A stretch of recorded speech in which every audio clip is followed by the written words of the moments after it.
तो आज के पॉडकास्ट में इंडिया वर्सेस कनाडा के मैच को प्रीव्यू करेंगे और हर एक टीम के सुपर 8 से पहुंचने का एग्जैक्ट क्वालिफिकेशन सिनेरियो भी पता लगाएंगे। ऑल्सो एनालाइज करेंगे स्पेन की स्क्वाड को for the upcoming Euros and discuss करेंगे how Mbappe will fit in at Real Madrid. So let's begin.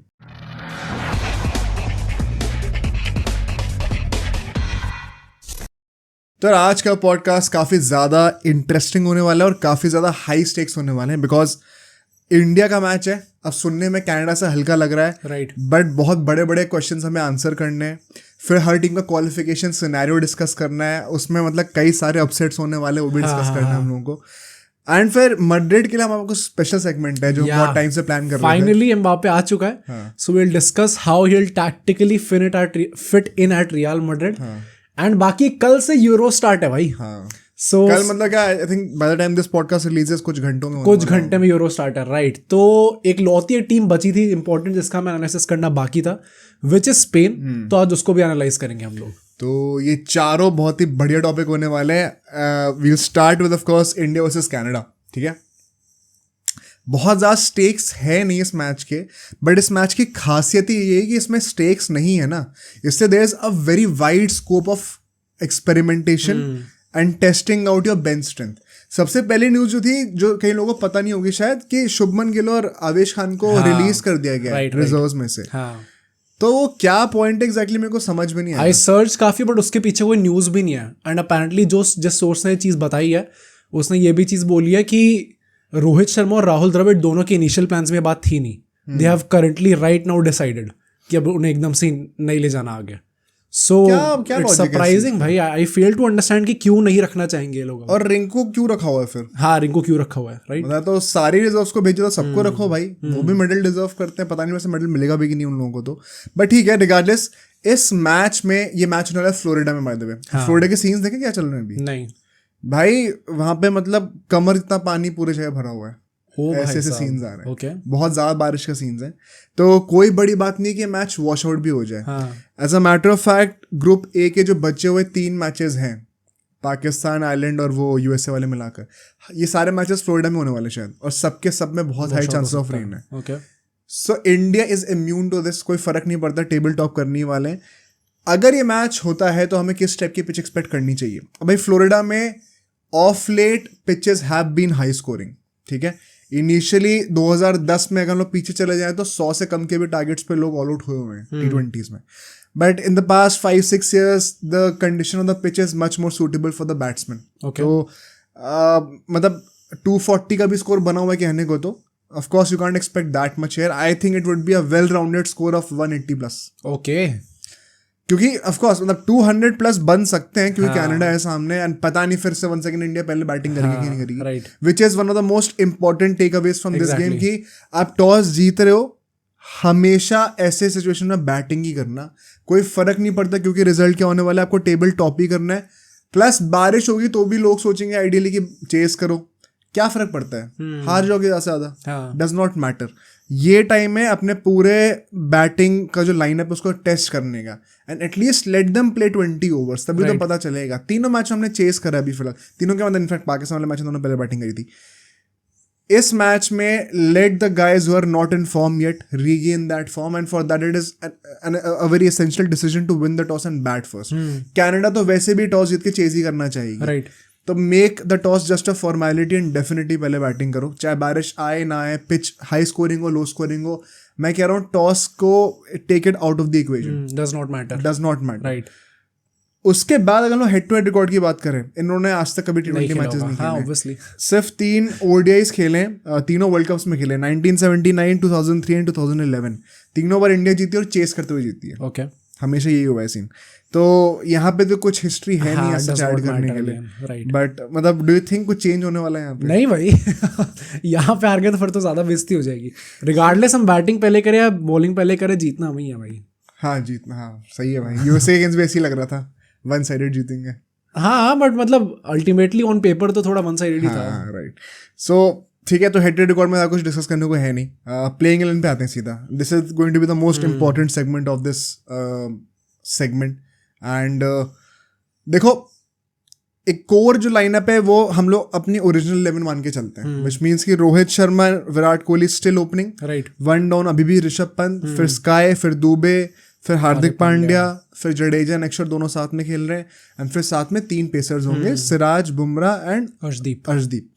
अब इस मैच में हमें चेंजेस करने चाहिए कि नहीं, सबसे पहले ये बताओ क्या चेंजेस होंगे, वो बाद में डिस्कस करेंगे। होने चाहिए कि नहीं होने चाहिए? आई थिंक होने चाहिए, क्योंकि especially we have discussed how कि ये लास्ट मैचेस के बाद we are going to Super 8s and we have seen कि we have heard Rohit Sharma से कि Super 8 में जाके वही स्पिनर्स वाला वो रोल प्ले करेंगे ही करेंगे वहाँ पे जो भी पिच होगी। So since you are already topping the table, you know that you have already qualified, so does not really matter अगर आप कितने मार्जिन से जीतो या कितने मार्जिन से हारो, जो भी है फर्क नहीं पड़ता। पहले होता आई थिंक रिगार्डलेस हम जीतेंगे, बट कितने मार्जिन से जीते does not matter now. So there is room for experiment. I would say कि अगर आपको आगे जो प्लान एग्जीक्यूट करना है, अगर एक मैच आपको फ्री मिल रहा है कि आप यहाँ पे टेस्ट कर सकते हो, तो व्हाई नॉट डू दैट, क्योंकि इसके बाद सुपर 8 में डिफिकल्ट होने वाला है। तो मतलब एक्सपेरिमेंटेशन करना है। हाँ, अब 4 प्लेयर्स हैं स्क्वाड के अंदर जो कि अभी टेस्ट नहीं हुए हैं, ठीक है, 15 लोग की स्क्वाड होती है, क्या चारों को खिलाना चाहिए इस मैच में? नहीं, आई डोंट थिंक 4 को खिलाना चाहिए, क्योंकि क्यों नहीं? अगर तुम कह ही रहे हो, अगर लोग तुमसे कहेंगे कि तुम कह ही रहे हो एक्सपेरिमेंटेशन करना है, तो फिर खिला दो चारों को। आई थिंक पॉइंट अगर आप चारों खिला दोगे, दैट मीन्स कि जो प्लेयर्स इस टाइम पे जस्ट अभी फॉर्म में आए हैं उनको भी तो आप एक मैच वो अच्छा खेले और आपको बिठा दे रहे हो। मतलब यू आर एक्सपेक्टिंग कि यू आर अज्यूमिंग कि एक मैच में उन्होंने फॉर्म रिगेन कर लिया, दैट मीन्स अब थ्रू आउट द टूर्नामेंट चलता ही जाएगा। बिफोर वी कम टू किस प्लेयर्स को एक्चुअली में लेके आना और किसकी जगह पे लेके आना है, 2 इंपॉर्टेंट कंडीशन समझनी बहुत जरूरी है रिप्लेसमेंट ये एक्सपेरिमेंटेशन के पीछे की। उन्हीं प्लेयर्स को बेंच करा जाएगा जो कि एब्सोल्यूट फॉर्म में आ रहे हैं for a long period of time, या फिर थ्रू आउट दिस 3 गेम्स उन्होंने अपना फॉर्म प्रूव कर दिया है। 2 टाइप के ऐसे प्लेयर्स हैं जो कि बेंच नहीं होने चाहिए। नंबर 1 जो कि आउट ऑफ फॉर्म चल रहे हैं, तो क्योंकि इससे आसान अपॉर्चुनिटी है नहीं फॉर्म में आने की। नंबर 2 जो कि जस्ट अभी फॉर्म में आए हैं, right, because you don't want to break that positive rhythm.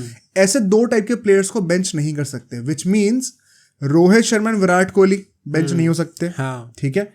Shivam Dubey and Surya Kumar Yadav bench नहीं हो सकते बिकॉज जस्ट अभी फॉर्म में है। सिमिलरली हार्दिक पांड्या अभी बेंच नहीं हो सकता बिकॉज बॉलिंग में अभी फॉर्म में है इस वर्ल्ड कप में, और बैटिंग में तो टेस्ट हुआ भी नहीं है, तो वहां पे टेस्ट होने की पॉसिबिलिटीज हैं। Jadeja can not be benched because batting और बॉलिंग में हार्डली टेस्ट हुआ, जब हुआ तो उतना खास कुछ करा नहीं है। तो ये सारे प्लेयर्स तो अभी खेलने ही पड़ेंगे। अब आप देखोगे इनमें से 2 ऐसे प्लेयर्स हैं, ऋषभ पंत और अक्षर पटेल, जिनका नाम अभी हमने नहीं लिया है, इनको भी डिस्कशन के लिए रखते हैं। बॉलर्स की बात करें, Arshdeep has been in form, Bumrah has been in form throughout this 3 games, इनको बेंच करने की पॉसिबिलिटी है। सिराज को आप बेंच नहीं कर सकते, उसको भी खेलना पड़ेगा। तो बेसिकली आपके पास 4 प्लेयर्स हैं जिनके साथ आप एक्सपेरिमेंट कर सकते हो, ठीक है। सिराज कह रहा हूं, अर्शदीप, बुमराह, ऋषभ पंत और अक्षर पटेल, राइट। अब कहने को आप इन 4 को बेंच कर दो और 4 प्लेयर ले आओ, क्या प्रॉब्लम है? मतलब आई थिंक कर सकते हैं, बट फर्स्ट ऑफ ऑल अगर हम लोग जैसे रिजर्व्स में रिंकू सिंह है, रिंकू सिंह को अगर हम लाएंगे तो मतलब दैट मींस रिंकू सिंह कहां से लेंगे? जो टीम स्क्वाड में उनको तो लेंगे। अच्छा, रिजर्व्स में जो है, राइट। कौन कौन बचा भी रिजर्व्स में? रिजर्व नहीं, स्क्वाड में यशस्वी जायसवाल, युजवेंद्र चहल, कुलदीप यादव और संजू सैमसन। अब यशस्वी जायसवाल को लाएंगे, दैट मीन्स कि आपको विराट कोहली को 3rd डाउन पे 1 डाउन पे करना पड़ेगा, विच अगेन मीन्स कि फिर आप पूरा बैलेंस खराब कर रहे हो। तो इफ अगर आगे जाके उसे ओपनिंग ही करनी है, देन क्या सेंस बनेगा उसे इस टाइम पे 3rd डाउन पे खिलाने, 1 डाउन पे खिलाने का? अब पॉइंट वही है, अगर यशस्वी जायसवाल ने इस मैच में परफॉर्म कर दिया कनाडा के अगेंस्ट, तो डज दिस मीन कि अब गोइंग फॉरवर्ड हम उसी से ओपनिंग कराएंगे एंड विराट कोहली को सिर्फ नंबर 3 पे ही रखेंगे? क्योंकि वो भी एक फेयर डेटाबेस नहीं है। नहीं है, और प्लस फिर अगेन फिर आप कह रहे हो कि ऋषभ पंत को अब एकदम नीचे खिला दो अब एकदम से। हाँ, ऋषभ पंत को नेचुरली फिर नीचे खेलना पड़ेगा because Virat Kohli will be shifted to number 3, SKY number 4 से नीचे होगा नहीं। अब आप दुबे को भी सैक्रिफाइस कर रहे हो फिर नंबर 6 पे लाकर, और ऋषभ पंत को नंबर 5 पे खेलना पड़ रहा है। सो ऋषभ पंत जो कि अच्छा परफॉर्म कर रहा है नंबर 3 पे, उसका आप मोमेंटम खराब कर रहे हो। तो इन 2 रीजंस की वजह से यशस्वी जायसवाल का अभी भी खेलना बहुत मुश्किल है, which means Virat Kohli and Rohit Sharma will keep opening, ठीक है। ब्रायन लारा ने भी सेम चीज कही कि you have to persist with them. So पहले पॉइंट तो ये हो गया, तो यशस्वी जायसवाल तो भी नहीं आ सकता। अब बचे 3 प्लेयर्स, चहल और कुलदीप यादव, इनमें से कोई एक ही बंदा इस मैच में आएगा। दोनों पेसर्स बेंच नहीं होंगे क्योंकि दोनों सेम प्रोफाइल के बंदे हैं, बैटिंग नहीं करते, प्रॉपर बॉलर्स हैं, रिस्पिनर्स हैं, तो एक ही बंदा आ सकता है, that has to be Kuldeep Yadav. So Chahal भी बाहर हो गया अभी कंटेंशन से। अब बचा संजू सैमसन। क्या संजू सैमसन टीम में आ सकता है? एक पॉसिबिलिटी है, ठीक है। तो बेसिकली अब हम लोग बात कर रहे हैं कुलदीप यादव और संजू सैमसन को एज सब्स्टिट्यूशंस लाने की। हमने नैरो डाउन करके डिस्कस कर लिया कि कैसे 2 सब्स्टिट्यूशंस ही हो सकते हैं, ठीक है। 4 प्लेयर्स हैं जिनको तुम निकाल सकते हो, इनमें से 2 कौन से हटने चाहिए। अगर हमें स्टार्ट करते हैं कुलदीप यादव को लेके आना है, तो तुम किसको बेंच करोगे? कुलदीप यादव, और हमारे पास कितने 2 ऑप्शन है, अक्षर पटेल एंड बुमराह बॉलिंग में हटाने के लिए, या फिर अर्शदीप को भी हटा सकते हैं, right. Akshar Patel by the way as a batsman भी खेल रहा, तो नंबर 8 तक वाला, फिर अगर वो बेंच होगा तो फिर प्रॉब्लम आएगी, वो बैटिंग छोटी। But then against Canada, but you don't want to tinker with the template. हाँ, वैसे ट्रू कह सकते हैं। I think the safer option would be Bumrah right now, क्योंकि he can be trusted upon कि रिगार्डलेस वो मैच खेले ना खेले, ही विल फॉर्म में रहेगा। मेरा पॉइंट वही है। आई थिंक बुमराह की जगह कुलदीप यादव लेके आना चाहिए। आइडियली जब हम लोग वेस्ट इंडीज में खेलेंगे सुपर 8 के मैच, तो वहां पर जो कॉम्बिनेशन होगा उसमें अल्टीमेटली अक्षर पटेल और हार्दिक पांड्या बेंच नहीं होंगे, उसमें एक पेसर बेंच होगा और उसकी जगह पे फिर कुलदीप यादव आएगा, राइट। तो दैट मीन्स कि सिर्फ 2 ही पेसर्स होंगे बिटवीन बुमराह, सिराज एंड अर्शदीप। तो अगर आपको वो 2 पेसर्स प्लस हार्दिक पांड्या वाला कॉम्बिनेशन अलोंग साइड जडेजा, अक्षर, कुलदीप यादव ये सुपर 8 में खिलाना ही है, तो अभी टेस्ट कर लो, चाहे पिच सपोर्ट ना भी कर रही हो, क्या फर्क पड़ता है। So by that logic now it make sense कि आप बुमराह और अर्शदीप में से किसी एक को बेंच करके कुलदीप यादव को ले आओ, because you will have exactly that combination जो कि आप सुपर 8 में टेस्ट कर सकते हो, राइट। जो लोग कह रहे हैं अक्षर पटेल की जगह कुलदीप यादव ले आओ, दैट वोंट हैपन अगर अभी तक आपको समझ में नहीं आया, बिकॉज अक्षर पटेल एज अ बैट्समैन भी है, नंबर 8 तक बैटिंग चाहिए, हमें भी चाहिए एंड रोहित शर्मा को भी चाहिए। सो वो तो नहीं होने वाला। तो जब कुलदीप यादव आएगा तो आएगा एक पेसर की जगह पर ही। So I think that it's the perfect game to test out that combination कि कितना अच्छा वर्क कर रहा है। So I think Bumrah versus Kuldeep Yadav ये एक सब्स्टिट्यूशन जरूर होना चाहिए इस मैच के अंदर, ठीक है। ये एक हो गया। संजू सैमसन की जगह कैसे बनेगी? मतलब if you are then again trusting कि हमारे पास जो 2 बैट्समैन थे, अक्षर पटेल था और ऋषभ पंत। हाँ, अक्षर पटेल की जगह तो करेगा नहीं वो, पहली बात, क्योंकि वो बहुत वैसे भी लोअर डाउन दी ऑर्डर होगा, और then again it will mess with the line, जो भी सिस्टम है हमारा। बट अगर ऋषभ पंत के अगेंस्ट आए, एंड अगेन यहाँ पे पीपल विल से कि कर सकते हैं टेस्ट, क्योंकि एग्जैक्ट वो वन डाउन वाला substitution. I for some reason think that we should stick with Rishabh Pant, क्योंकि अभी नए पोजीशन पे खेल रहा है, एग्जैक्टली, पिछले मैच जल्दी आउट हो गया था, तो let's not take away that momentum from him. So for that reason Rishabh Pant को तो खेलना पड़ेगा। अब अगर अक्षर पटेल को इस जगह लेके आना है, बिकॉज जडेजा ने पिछले मैच में बॉलिंग करी नहीं, एंड शिवम दुबे को भी बॉलिंग कराएंगे इस मैच में, हम लोग आगे बात करेंगे, तो बॉलर्स की कमी नहीं है, 6 बॉलर्स फिर भी होंगे। तो अगर अक्षर पटेल की जगह एज अ प्रॉपर बैट्समैन भी लेके आ जाओ आप, तो नंबर 8 तक आपकी बैटिंग फिर भी इंटैक्ट है। फिर तुम कहाँ फिट कर सकते हो सैमसन को? अक्षर पटेल की जगह पे ना, अगर ले आओ तो मतलब लाने को आप ला सकते हो, but then again I don't think ना कि आप उस कॉम्बो के साथ जाओगे, क्योंकि फिर वन सेकंड अगर वो अक्षर पटेल की जगह पे आएगा तो he will bat at number 3। SKY को नंबर 4 से हटाने का सेंस नहीं है, दुबे को अब नंबर 5 से हटाने का सेंस नहीं है, बिकॉज ये दोनों अब ये भी फॉर्म में है जैसे हमने डिस्कस करा। सो ऋषभ पंत सीधा नंबर 6 पे करेगा, राइट, जहां पे वो मोस्ट ऑफ नहीं खेलने, हाँ, सीधा नंबर 6 पे करेगा, जस्ट बिकॉज सैमसन को आपको फिट करना है टीम के अंदर। And on top of that इसके चक्कर में जबरदस्ती जडेजा एंड हार्दिक पांड्या भी एक नंबर नीचे बैटिंग करेंगे, जिनको खुद अभी बैटिंग की जरूरत है थोड़ी बहुत। तो just because you want to fit Sanju Samson, अब ऑलरेडी जो प्लेइंग लाइन में बंदे होने वाले हैं श्योर शॉट सुपर 8 में, जिनको अभी बैटिंग का चांस नहीं मिला है, उनको नहीं मिलेगा, बिकॉज वो एक नंबर और पुश डाउन होते जा रहे हैं। So does it really make sense to have Sanju Samson in the lineup? It does not, clearly it does not. तो क्योंकि फैंस को बस चाहिए, तो उसके फॉर दैट सेक, और एक गेम खिलाना है, सिर्फ पानी पिलाने के लिए नहीं लाए, तो आपको उसको जगह बनानी है टीम के अंदर। उसके चक्कर में जो लोग खेलने वाले सुपर 8 में, उनका गेम टाइम सैक्रिफाइस हो रहा है बैट के साथ। सो एक ही सब्स्टिट्यूशन का सेंस बनता है इस मैच में, which is Kuldeep Yadav for Bumrah, या फिर अर्शदीप जैसा भी आप चाहो, या फिर Siraj. We are saying Bumrah because once again वो बैठेगा भी तो कोई प्रॉब्लम नहीं है, फॉर्म में रिदम वो गेन कर ही लेगा, he is the best bowler out there, and rest भी दे दो तो कोई बुरा नहीं है उसको। तो पूरा IPL भी खेला है अभी, फिर ये भी 3 मैचेस खेला हुआ है, it only makes sense. Keeping all of this mind, एक बंदे का ही सेंस बनता है। Any other way you could fit any other guy? I don't think सो, मतलब कर सकते हैं, क्योंकि देन अगेन दोनों में से एक चीज सैक्रिफाइस होगी, या तो जो ऑलरेडी प्लेयर्स है जिनको गेम टाइम चाहिए वो सैक्रिफाइस हो जाएगा उनका गेम टाइम, या फिर it will mess with the system that we are trying to go with. तो if you are not planning to change the system unless and until that is happening, तब तक कुछ sense नहीं बनता आपको change करने का। अगर हम लोग ये बात करें कि यशस्वी जायसवाल को फिट करना ही करना है इस मैच में, क्या हम लोग एक पॉसिबिलिटी ऐसी देख सकते हैं कि विराट कोहली में कोई बेंच कर रहे हो? नहीं, I don't think कई so. लोगों ने क्वेश्चन पूछे, इसलिए मैं इस पॉइंट को लेके आ रहा हूँ ना, मैं डिस्कस भी नहीं करता क्योंकि मतलब क्या, मतलब व्हाट इज देयर एग्जैक्टली, क्योंकि 3 मैच से रन नहीं बने कि मतलब आप बेंच नहीं इसलिए कह रहे हैं कि आप अभी बेंच कर दो ताकि बाद में फॉर्म में आ जाए एक मैच का इसलिए, कि या फिर बेसिकली जो बहुत ज्यादा हार्डकोर वैसे वाले हैं वो कह रहे हैं कि भाई विराट कोहली भी तो डिजर्व नहीं करता खेलने के लिए, क्योंकि 3 मैच में रन नहीं मारे, तो यशस्वी जायसवाल को लेके आओ यार। अगर आप लोग अगर आप एकदम हार्ड फैक्ट्स के पास जाओगे, फैक्ट्स के साथ जाओगे, तो obviously it does not deserve the place. नहीं, बट जायसवाल ने कितने रन मार दिया आईपीएल में? नहीं, जायसवाल ने वो तो चलो बात है ही, मतलब आई think their point of view is कि चलो इसका अच्छा नहीं चल रहा तो let's try with Jaiswal. I think मेरा पॉइंट ये है कि अगर आप वर्ल्ड कप में जाते हो तो there are a few players who can't be benched, whether you like it और नॉट। ये वही प्लेयर है जो कि कंसिस्टेंटली शो अप करते आए हैं टीम के लिए, एंड यू एक वो होप होती है हमेशा प्लेयर्स के साथ, बिग गेम प्लेयर्स के साथ, that they will turn up eventually. तो out of everyone Virat Kohli को अगर हम लोग क्वेश्चन करने लग जाएं कि नहीं भाई ये तो कायदे से डिजर्व नहीं करता, और इसमें वो वाला लॉजिक नहीं है जो लोग कहते हैं ना कि इसी की वजह से हम लोग स्टार कल्चर की वजह से आते हैं। नहीं, ये वो ऑस्ट्रेलियन वाला वो कल्चर जो लोग कह रहे थे पैट कमिंस के लिए, ये उससे रिलेटेड नहीं है। इसका कोरिलेशन निकालो उससे, मैक्सवेल के पोजीशन से, कि वो खेल रहे हैं डिस्पाइट नॉट परफॉर्मिंग। ये उस वाले इंटेंशन से हम लोग बात कर रहे हैं कि जो बिग गेम प्लेयर्स है उनको आप regardless of their form back करो till the end, they will eventually perform. ये मतलब ये नहीं कि ऑस्ट्रेलियन माइंडसेट के अपोजिट, क्योंकि आजकल ऑस्ट्रेलियन माइंडसेट वाला टर्म बड़ा फेमस हो गया है। ये मतलब लोगों को समझ में नहीं आता है किसकी मतलब पूजा कर रहे हैं बैठ के, but it is only in favour of that if at all it matters to you. So keeping that in mind, Yashasvi Jaiswal of course unfortunately will not be able to play. Coming to the key players for this game, जो कि जिनके लिए game on a personal note is important and India के लिए भी important है going into the Super 8s. सबसे पहले जो 2 बंदे होंगे वो हमारे ओपनर्स ही हैं, रोहित शर्मा और Virat Kohli. Right, Who looks more concerning right now?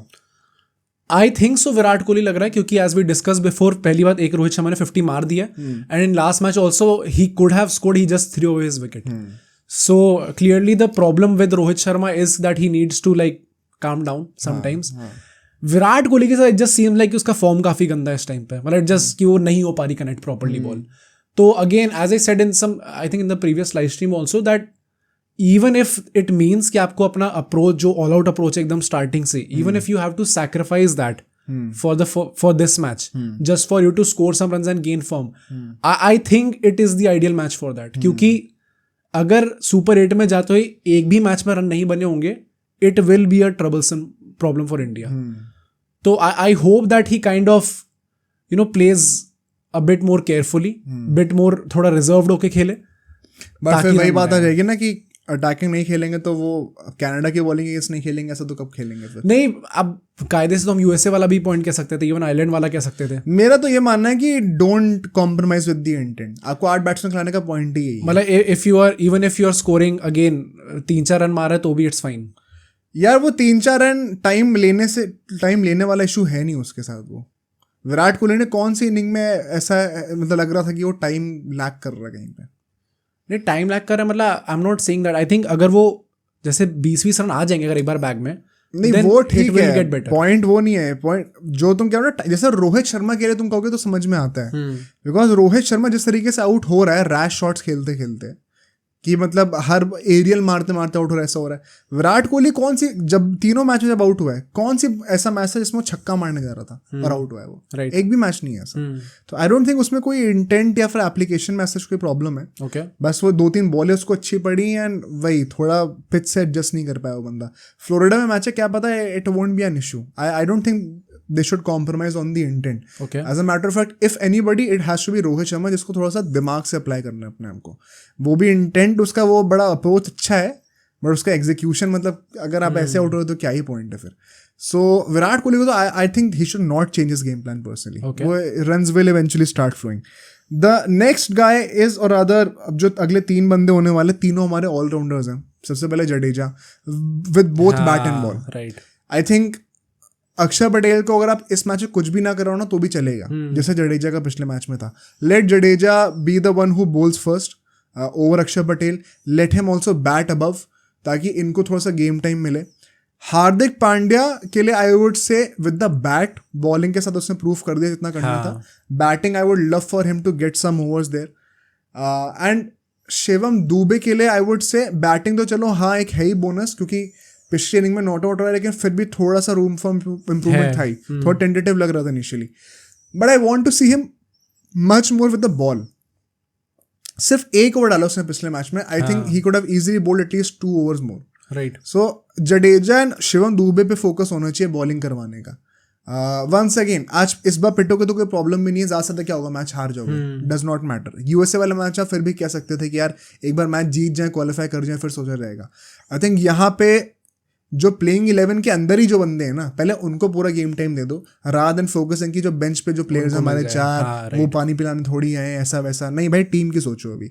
I think these guys should get the maximum amount of contribution that is possible here. So with this what are your predictions, क्या लग रहा है?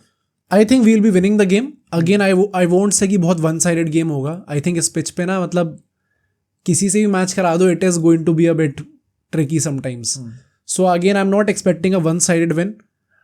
मेरी एक्सपेक्टेशन यही है यार, मतलब जीत तो हम जाएंगे, बट आई जस्ट होप कि again as I mention in the last video as well कि सुपर हिट में जाते हुए एक वो टिक मार्क लग जाए ना हर चीज़ पे. When you have experimented every outcome, उसके लिए आप प्रिपेयर कर चुके हो.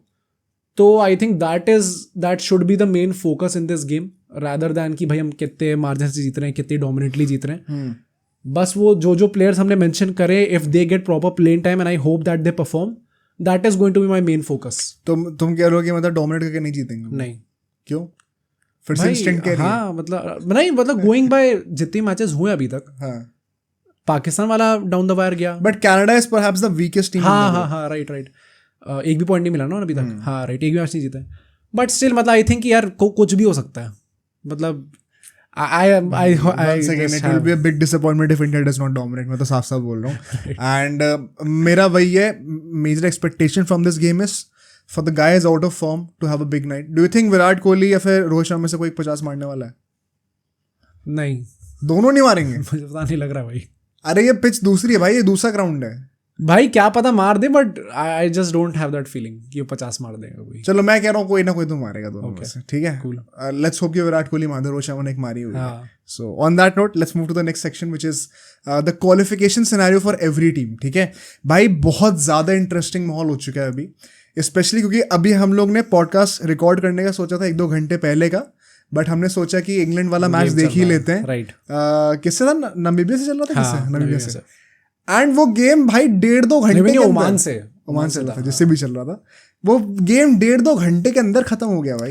कोई स्कोप ही नहीं था. हमने कहा पूरा गेम देख ही लेते हैं, फिर अपडेटेड एकदम क्वालिफिकेशन सिनेरियो क्रिएट करते हैं, because now the tables have turned completely. मैंने अपने जो नोट्स बनाए हैं क्वालिफिकेशन सिनेरियो के, दिन में मैंने 2 बार चेंज करे हैं.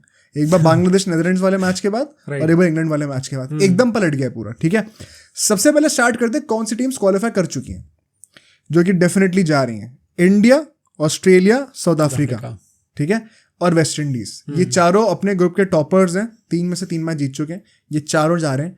एंड अफगानिस्तान तुम समझो डन ही है. ओके, ठीक है, मतलब इट इज बहुत अनलाइकली है. 0.0001% चांस है कि वो क्वालिफाई नहीं करेंगे. सो उनको भी तुम कंसिडर करो कि वो जा रहे हैं, बिकॉज न्यूजीलैंड ऑफिशियली बाहर हो चुकी है. Right. New Zealand and Sri Lanka are the 2 first big teams जो कि ऑफिशियली इस टूर्नामेंट से बाहर हो चुकी हैं. ठीक है, सो अफगानिस्तान इज गोइंग थ्रू. अब ये 5 टीम्स का तो पक्का हो चुका है. इसमें से इंडिया, ऑस्ट्रेलिया और अफगानिस्तान एक ग्रुप में होने वाले, एंड साउथ अफ्रीका और वेस्ट इंडीज एक ग्रुप में होने वाले. ठीक है, वो कौन सी टीम है अगली जिसका ऑलमोस्ट डन है? वो है Bangladesh. Now that they have beaten Netherlands, इनका लास्ट मैच नेपाल से होने वाला है. हाँ राइट, हो जाएगा. एंड ये लोग मोर और लेस दे आर क्वालिफाइंग, और ये लोग इंडिया वाले ग्रुप में आएंगे. So India, Australia, Bangladesh and Afghanistan ये ग्रुप बनेगा. ओके, तीनों सब कॉन्टिनेंट की टीम है और एक ऑस्ट्रेलिया होने वाली है. अब वो टीम्स, वो वाला ग्रुप जिनका 50-50 सिनेरियो चल रहा है. बाय द वे अभी मैं सब कुछ समरी दे रहा हूँ, फिर सिनेरियो एग्जैक्टली एक्सप्लेन भी करूंगा, डोंट वरी. जो 50-50 वाला चल रहा है ना, वो है अभी यूएसए और पाकिस्तान का from group A, and England और स्कॉटलैंड का फ्रॉम अपना ग्रुप, कौन सा है, ग्रुप सी है शायद, इंग्लैंड और स्कॉटलैंड, या ग्रुप बी है. ग्रुप बी है. ये दोनों का एकदम 50-50 ही है अभी. और ये अभी इंग्लैंड जब जीती है मैच, इसके बाद से तो इंग्लैंड का थोड़ा ज्यादा ही लग रहा है, to be very honest. Lastly जो बहुत ही कम चांस है, मतलब 1% चांस मान के चलो, वो 2 टीम्स का है, नेदरलैंड्स और नेपाल. नेपाल अभी भी कंटेंशन में है. सो अब एग्जैक्टली क्या सबका सिनेरियो है, ये मैं एक्सप्लेन कर देता हूँ। सबसे पहले बात करते हैं इंग्लैंड और स्कॉटलैंड वाला जो सिनेरियो चल रहा है अभी, ग्रुप बी का। इसमें ऑस्ट्रेलिया के साथ कौन सी टीम क्वालिफाई कर सकती है? सबसे पहली बात, 3.1 ओवर्स में इन लोगों ने चेस कर दिया स्कोर, इंग्लैंड ने, अभी जो मैच हुआ है उसके चलते हुए इनकी जो नेट रन रेट है ना, वो अभी स्कॉटलैंड से भी 1.5 गुना बेटर हो गई है। उनकी 2 पॉइंट समथिंग कुछ की, इनकी +3 पॉइंट समथिंग कुछ की हो गई है, ऑलमोस्ट 1.5 गुना बेटर है। तो बहुत ही बड़ा जंप ले लिया इंग्लैंड ने एकदम से। एंड विद दैट नाउ जो रिक्वायरमेंट है क्वालिफाई करने की वो बहुत कम हो गई हैं। पहले ऐसा था कुछ कि भाई बड़े मार्जिन से जीतना भी पड़ेगा और उनको बड़े मार्जिन से हारना भी पड़ेगा। लोग इतने बड़े मार्जिन से जीत गए कि अब नेट रन रेट एकदम आउट ऑफ द इक्वेशन आ गई है। राइट। तो अब नेट रन रेट का कोई स्ट्रेस है ही नहीं, यहाँ पे दिमाग लगाना ही नहीं है। सिंपल कैलकुलेशन है। अगर इंग्लैंड को क्वालिफाई करना है, इनको ओमान को बीट करना है, ठीक है, ओमान ने जिससे ही मैच है, नामीबिया से होगा, नामीबिया से अगर इन्हें बीट कर दिया, दे आर क्वालिफाइंग, बात खत्म। ओके, ठीक है, क्योंकि वंस अगेन अगर स्कॉटलैंड हरा दे ऑस्ट्रेलिया को तो अलग बात है, वरना if Scotland is losing, all they have to do is कि मैच अपना जीतना है और ये लोग क्वालिफाई कर जाएंगे। अब यहाँ पे कैच क्या है, बाय चांस अगर बारिश हो गई और गेम वॉश आउट हो गया तो स्कॉटलैंड चाहे हारे या जीते कुछ फर्क नहीं पड़ता, इंग्लैंड बाहर है। भाई प्लीज, बारिश सबसे बड़ा फैक्टर है। राइट। अगर बाय चांस बारिश हो जाती है, गेम अबैंडन हो जाता है, स्कॉटलैंड कितने भी रन से हारे ऑस्ट्रेलिया से कोई फर्क नहीं पड़ता, दे आर क्वालिफाइंग। राइट। तो इंग्लैंड के लिए सबसे बड़ा जो अभी यू वुड से कंसर्न है वो ये कि बस मैच हो जाए, नेट रन रेट गई भाड़ में, तुम 1 रन से भी जीतोगे और मोस्ट लाइकली क्वालिफाइंग। ठीक है, स्कॉटलैंड कब क्वालिफाई कर सकती है? स्कॉटलैंड तब क्वालिफाई करेगी अगर इन लोगों ने ऑस्ट्रेलिया को हरा दिया, तो इंग्लैंड जीते हारे कोई फर्क नहीं पड़ता। अगर इन्होंने ऑस्ट्रेलिया को हराया, they are going through, points के बेसिस पे इंग्लैंड को बीट कर देंगे, चाहे इंग्लैंड कितने भी रन से हरा दे बाद में अपने लास्ट मैच में। या फिर अगर ऑस्ट्रेलिया स्कॉटलैंड वाला गेम वॉश आउट हो गया तो भी स्कॉटलैंड क्वालिफाई कर जाएगी। अच्छा, हाँ, राइट। फिर इंग्लैंड जीत जाए अपना मैच तो भी कोई फर्क नहीं पड़ता, बिकॉज स्कॉटलैंड के 6 पॉइंट हो जाएंगे और इंग्लैंड के 5 ही हो सकते हैं। तो अगर इंग्लैंड मान लो अपना लास्ट मैच 200-500 रन से जीत गई मान लो, पर स्कॉटलैंड और ऑस्ट्रेलिया वाला गेम वॉश आउट हो गया, तो इंग्लैंड का कुछ फायदा नहीं होने वाला। तो Scotland just have to pray कि बारिश हो जाए। हाँ, मतलब उनको बस 1 पॉइंट चाहिए, 0 नहीं होने चाहिए बस। राइट। 0 तभी हो सकते हैं जब इंग्लैंड भी हार रही है। अगर ऑस्ट्रेलिया स्कॉटलैंड वाला मैच वॉश आउट होता है तो दे आर डेफिनेटली क्वालिफाइंग।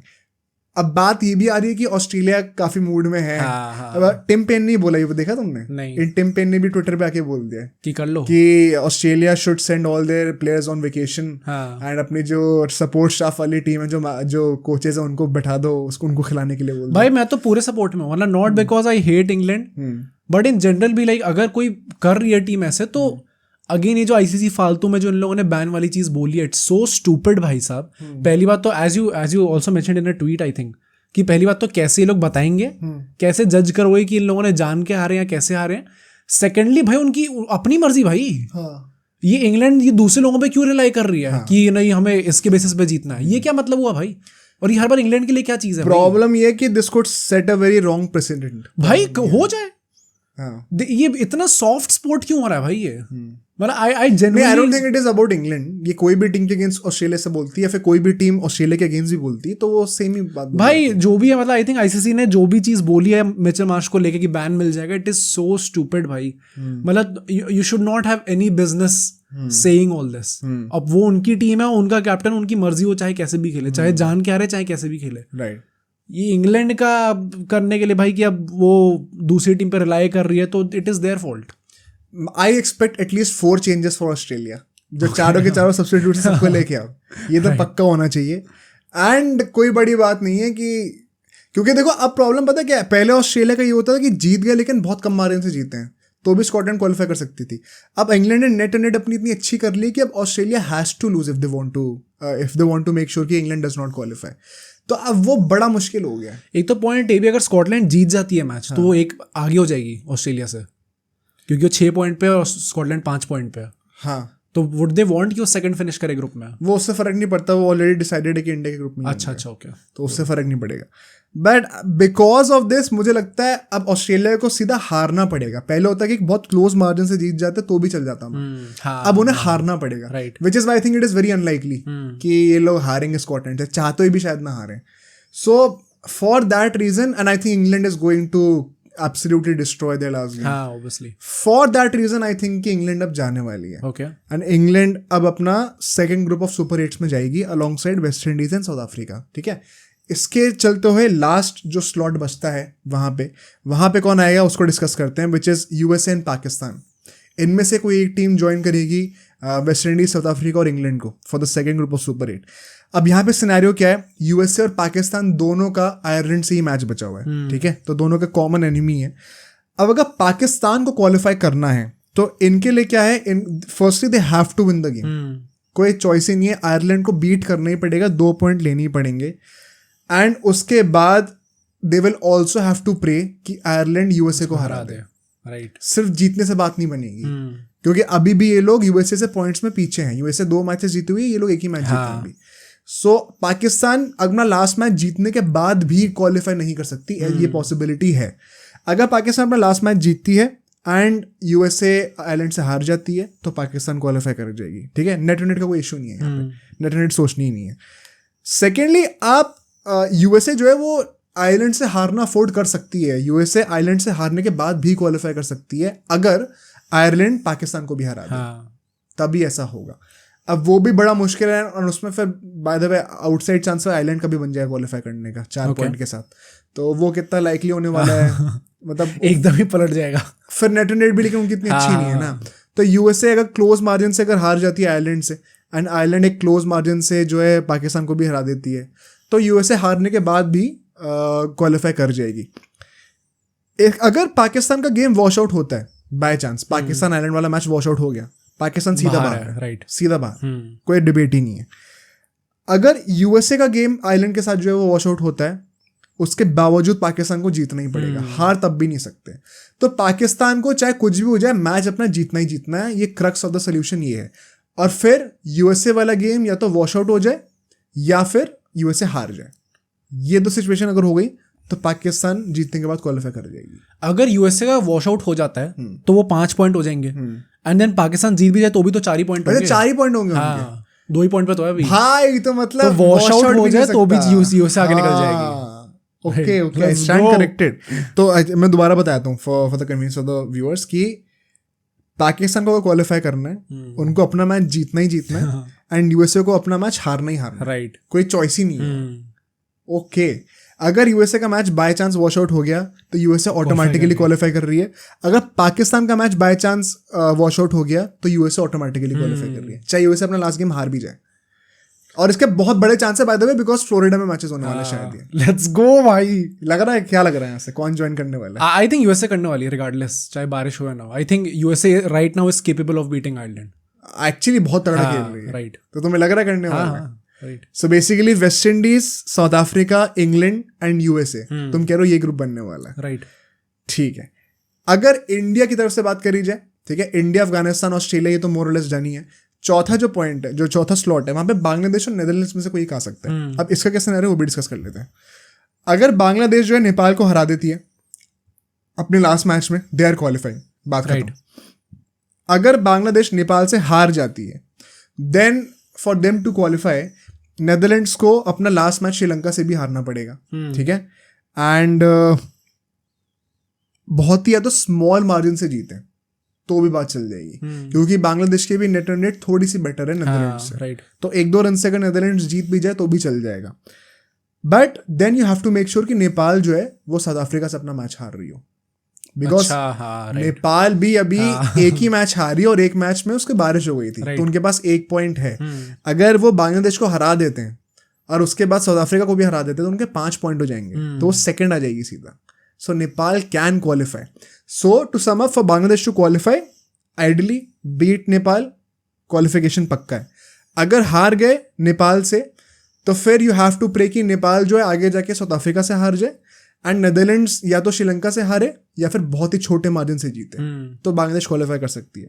अगर नेदरलैंड्स को क्वालिफिकेशन सिनेरियो बात करें, for Netherlands to qualify Bangladesh must lose to Nepal, और कोई चॉइस ही नहीं है यहाँ पे, and they must beat Sri Lanka by good enough margin कि वो बांग्लादेश की नेट और नेट ओवरकम कर लें।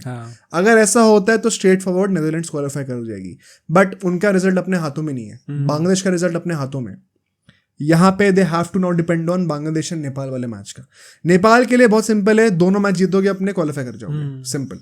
नेट एंड नेट का कोई चक्कर नहीं है, पॉइंट्स इतने हो जाएंगे कि आप ओवरटेक कर जाओगे सबको। राइट। सो नेपाल क्या आ सकती है, क्या लग रहा है? ना नहीं आ रही, too weak right now. Outside shout कोई नहीं भाई, नेपाल का तो बहुत डिफिकल्ट है आई थिंक, जो भी है। इवन आई थिंक नेदरलैंड्स का भी इट इज टू डिफिकल्ट। सबसे इजी अब टाइम पे बांग्लादेश का ही है, and only they can bottle it. क्योंकि नेदरलैंड्स का वही ना श्रीलंका से मैच पड़ गया, श्रीलंका भी तीनों मैच वो है जीता नहीं है, और बहुत अच्छे मार्जिन से भी जीतना है नेदरलैंड्स को। सो प्लस मतलब ये क्या श्रीलंका एक भी मैच जीतेगी इस वर्ल्ड कप में, बहुत अनलाइकली है। Right. So maybe they would want to put up a show and they would end up beating Netherlands. I think वही मोस्ट लाइकली बांग्लादेश से जाने वाली, which is once again a surprise. Sri Lanka were supposed to be the better team, which means India, Australia, Afghanistan and Bangladesh, इनका अब super 8 का group बनने वाला है। नेक्स्ट पॉडकास्ट तक हमें मोर पता चल जाएगा जब मंडे को आएगा क्या होने वाला है। एनी अर्ली प्रेडिक्शंस की क्या लग रहा है यहाँ से, कौन सी टीम सुपर 8 में? हाँ, कौन आगे जाएगा सुपर 8 के बाद? सेमीज में कौन जा रहा है? ओ भाई, आई थिंक इंडिया तो होगी India and Australia I think obviously first group में। अफगानिस्तान बांग्लादेश बाहर। हाँ भाई, मतलब सैडली यस। सेकंड ग्रुप में कौन कौन बची अब? USA, Netherlands, South Africa, sorry USA, Bangladesh अपने ग्रुप में भाई, क्या हो गया भाई? यूएसए, इंग्लैंड, वेस्ट इंडीज और South Africa. USA, England, West Indies और साउथ अफ्रीका। ओ भाई, this is difficult. USA, England, USA तो ऑब्वियसली नहीं जाएगी, it's between England, South Africa and West Indies. I think West Indies आ सकती है। एंड जो नेक्स्ट होगी साउथ अफ्रीका और इंग्लैंड में से, I will say south Africa. मुझे तो लग रहा है इंग्लैंड जाएगी भाई अभी भी, अब इंग्लैंड नहीं रुकने वाली भाई। मैं तो मतलब मोस्ट आइडियली आई थिंक वो वही होगा कि पहले ही निकल जाए ग्रुप स्टेज में। आइडियल की बात नहीं हो रही ना, प्रेडिक्शन की बात हो रही है। हाँ, I will go with south Africa. मुझे लगता है वेस्ट इंडीज और इंग्लैंड आने वाली है, देखते हैं क्या होता है। Now let's move to football. क्या हम लोग डिस्कस करने पहले? सबसे पहले हम लोग स्पेन की स्क्वाड डिस्कस करते हैं for the Euros, and everybody knows कि अगले दिन से ही स्टार्ट हो रहा है। इनफैक्ट कुछ घंटे में अब यूरो स्टार्ट होने वाला है, एंड स्पेन का मैच भी है। सो क्लियरली जल्दी से डिस्कस कर लेते हैं इनकी स्क्वाड को। पहली बात तो स्क्वाड कॉम्पोजिशन की बात करते हैं। यहाँ पे 3 गोलकीपर्स लेके जा रहे हैं, David Raya and Unai Simone है अपने मेन जो है। डिफेंडर्स 8 लेके जा रहे हैं यहाँ पे, ग्रिमाल्डो, लापोर्ते, कार्वाहाल, नाचो, हेजूस नवास, ये सब सिलेक्ट हुए हैं। कुछ जो की मिस आउट्स हैं, एक तो कुबारसी है, उसको प्रोविजनल स्क्वाड में ले लिया था और अब एकदम से उसे निकाल दिया। सो आई थिंक थोड़ा सा सैड मोमेंट है, क्योंकि they could have actually taken him, क्योंकि प्रॉमिसिंग टैलेंट है, खेल भी सकता था। एग्जैक्टली। बाल्डे इंजर्ड है, सो वो नहीं होगा, एंड एरिक गार्सिया को निकाल दिया स्क्वाड से, so he is also not being taken. क्यों वैसे? मे बी उसका सीजन तो अच्छा नहीं जा रहा है इसलिए शायद करा है, but then again I think like it was a good option to take some experience players, क्योंकि मैं आगे जाके जो इनकी वीकनेस बताऊंगा उसमें दिस इज समथिंग कि इनएक्सपीरियंस है स्क्वाड में। मिडफील्डर 7 है, like Fabian Ruiz, Fermin Lopez select हुआ है, पेड्री, रॉड्री, ज़ुबिमेंडी, ये सब हैं। एक बहुत की मिस आउट है which is Marcos Llorente. I thought ये बंदा होगा ही होगा, and again this is going to be one of their weakness, क्योंकि मतलब कहने को तो बहुत बोल्ड डिसीजन लिया है लुई दे ला फोंते, जो भी उनका मैनेजर है, फुएंते, बट मतलब it was not so necessary कि भाई आप बिल्कुल ही एक्सपीरियंस हटा दो स्क्वाड में से। बाकी गावी इंजर्ड है, राइट, तो वो मिस आउट हो रहा है। फॉरवर्ड्स में आते हैं अपने 7 फॉरवर्ड है, Morata, Dani Olmo, Ferran Torres, Joselu, Lamine Yamal, Nico Williams. एक ही मिस आउट है, मार्कोस असेंसियो।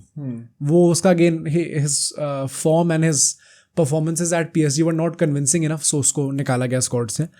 तो what you can actually see from this squad is कि they have clearly gone with a very young squad, जिनके पास experience होता है नहीं। इनफैक्ट ये जो 26 मैन का स्क्वाड है, इसमें से 11 प्लेयर्स ऐसे जिनके जो है ना 10 मैच से भी कम खेले हैं स्पेन से। अच्छा, राइट। तो आई थिंक थोड़ा ज्यादा ही ट्रस्ट दिखा रहा है या तो मैनेजर, या फिर मतलब वो कुछ ऐसा दिख रहा है जो हमें देखने को नहीं मिल रहा। आई थिंक थोड़ा सा मुश्किल है, लाइक लोरेंते, असेंसियो, ऐसे टाइप के प्लेयर्स। एंड जब उसने 2022 के बाद, वर्ल्ड कप के बाद, जब लूचो से उसने मैनेजर चेंज करा था, तो उसने आते ही बोल दिया था कि रामोस वगैरह सब मेरे प्लान में नहीं होंगे। तो वो तो लुइस एनरिके के प्लान में भी नहीं था। नहीं, और उस पर रामोस ने फिर एक नया लंबा सा पोस्ट निकाला था कि I am very disheartened to know कि मेरे को अभी से ही निकाल दिया स्क्वाड से। वो हर मैनेजर के अंदर उसका शुरू हो जाता है। नहीं, बट मतलब भाई ही शुड बी डिसहार्टेंड। मतलब इट्स नॉट लाइक कि they have very good centre backs right now. मतलब अगर आपकी पेयरिंग जो है वो नाचो, लापोर्ता ऐसा टाइप की होने वाली है, I think Ramos is up there भाई, इवन राइट नाउ। तो तो guys like Ramos, Koke, Llorente, Eric Garcia even to some extent, ये सब प्लेयर्स को ले जाना चाहिए था भाई, काफी यंग स्क्वाड लेके गए लोग। तो आई एम नॉट रियली कन्विंस्ड कि इनमें से कितने लोग यूरोस खेले हुए हैं पहले, बहुत कम होंगे एक्चुअली। बहुत एक जो 2012 की जो इवेंट थी इनकी 12 साल पहले, उसका तो कोई भी प्लेयर नहीं है इस टाइम पे। वो तो चलो सेंस बनता भी है, बट इन जनरल भी मतलब रॉड्री खेला हुआ है एंड लोरेंते वगैरह खेले हुए थे, उनको लेके नहीं जा रहे वो लोग। लापोर्ता खेला हुआ है, पेड्री खेला हुआ है, मोराटा खेला हुआ है, तो ये सब प्लेयर्स हैं। निको विलियम्स खेला हुआ है, तो ये सब प्लेयर्स इन लोगों ने खेला। बट आई स्टिल थिंक कि भाई एक वो लीडरशिप रोल होता है ना अगर प्लेयर्स का, तो इट हेल्प्स अ लॉट आगे जाके। But now coming on to our playing 11 and Luis de la Fuente जो है वो 4-2-3-1 फॉर्मेशन के साथ खेलता है and it is not much different from अपना Luis Enrique. Tactics are not much different. I think जो बहुत की चेंज देखने को मिला हमें under Luis de la Fuente is कि वो थोड़ा डायरेक्ट हो गया। अच्छा, एक वो पोजेशन वाली चीज़ है ना, वो आप कभी स्पेन से हटा नहीं सकते। So his focus is obviously on possession, but like we saw in 2022 World Cup, Lucho के अंडर हमने मेन क्रिटिसिज्म क्या किया था कि इतना पोजेशन है, इसका कर क्या रहे हो, गोल तो आप क्या नहीं रहे। आई रिमेंबर लुइस एनरिके से यूजुअली एसोसिएट करते नहीं है, he is known to have a more direct approach, right. And एक और जो बहुत सरप्राइजिंग चीज निकल आई थी, especially against I think Morocco against ही आया था जब ये लोग हार गए थे अल्टीमेटली, विच वॉज कि इनके पोजेशन बहुत ज्यादा था, डायरेक्ट नहीं थे, चलो गोल ना आए बट शॉट्स ऑन टारगेट तक नहीं आ रहे थे इनके। So that specific thing has change under Luis de la Fuente and अभी जो है ना एक मतलब एक पॉजिटिव आप ये भी कह सकते हो कि भाई अभी 2023 में लोग नेशंस लीग जीते थे, so that can be regarded as कि चलो एक ट्रॉफी तो जीते हैं लोग, एंड 1 साल का टाइम मिला भी है उसको, 1 या 1.5 साल का टाइम मिल चुका है बिफोर द यूरोज। सो मतलब he has enough experience with this squad. But now coming to the playing 11, यहाँ पे अप टॉप हमें मोराटा स्टार्ट करते हुए देखेंगे most probably, but off the bench guys like Joselu can come and Joselu अभी तक तो बड़ा एवं नाम था बट अब इम्पोर्टेंट नाम हो गया, कंसिडरिंग मोराटा का भी फर्स्ट ऑफ द सीजन अच्छा था, सेकंड उतना अच्छा नहीं रहा उसका। देन अपने जो उसके पीछे के 3 लोग होंगे उनकी बात करते हैं। लेफ्ट पे no doubt Nico Williams start करेगा, नो डाउट वहाँ पे। बीच में डैनी ओल्मो स्टार्ट करता है वैसे तो, बट फर्मीन लोपेज भी स्टार्ट कर सकता है क्योंकि ऑफ द बेंच तो डेफिनेटली आ सकता है, क्योंकि एक वो गोल स्कोरिंग फॉर्म भी लेके आता है वो अपने साथ, गोल स्कोर भी कर सकता है। राइट में Lamine Yamal no doubt obviously वो स्टार्ट करने वाला पे, one of the key players of Spanish squad right now. Right to start him in every game भाई, दे मतलब it does not matter to Spain, country नहीं सोचेगी है कि हमें स्टार्ट करना, स्टार्ट क्लब को सोचना चाहिए चीज बात। When you're playing for the national team, you have to start वहाँ पे, and considering they don't even, probably he is one of the best players right now, Lamine Yamal। जैसे उसने अभी इवन ब्राजील के अगेंस्ट जैसा खेला था, जैसा खेलता आ रहा है अभी पिछले 5 few games में, मतलब भाई he is right up there किसी भी उसके साथ, तो वो तो करेगा ही स्टार्ट। देन जो डबल पिवट होता है यहाँ पे रॉड्री पहले स्टार्ट करेगा ऑब्वियसली। जो सेकंड है वहाँ पे यूजुअली फाबियन रूइज स्टार्ट करता है, but they can also start जूबी Mendy, but I don't think जूबी Mendy वाला केस होगा क्योंकि वो स्पेन जो है ना कभी भी वो 2 CDMs के साथ नहीं जाती, तो रॉड्री इज केपेबल इनफ कि वो अकेले संभाल ले, तो I think Fabian Ruiz start करेगा। देन पीछे जो बैक 4 होंगे, Grimaldo on the left wing, he is going to be one of their key positives, one of their most important players, क्योंकि बायर लेवरकुसन के साथ at the left wing back position उसने 30 goal assist का season provide करा। अच्छा, so that is going to be a very big positive for Spain. And then nacho start कर सकते हैं मोस्ट प्रोबेबली यहाँ पे, क्योंकि अगेन भाई एक्सपीरियंस सेंटर बैक्स हैं नहीं बहुत सारे। साइड में उसके रॉबिन ले नॉर्मैट जो उनका जो सोसिएडाड का सेंटर बैक है वो भी स्टार्ट कर सकता है, बाकी अब लापोर्ता भी स्टार्ट कर सकते हो, but he is playing for Al Nassr right now, and frankly Al Nassr का डिफेंस की भी बहुत अच्छी परफॉर्मेंस रही नहीं ऑफ लेट। एंड राइट में स्टार्टर होता था भाई, सिटी में भी खेलता कितना इंपॉर्टेंट प्लेयर था एक टाइम पे आई रिमेंबर बार्सा लाने की बात चल रही थी उसको। राइट में कारवाल ऑब्वियसली, एंड पीछे उनाई सिमोन स्टार्ट करेगा। काफी लोग डेविड राय को कहेंगे, but I think Unai Simon ही स्टार्ट करेगा।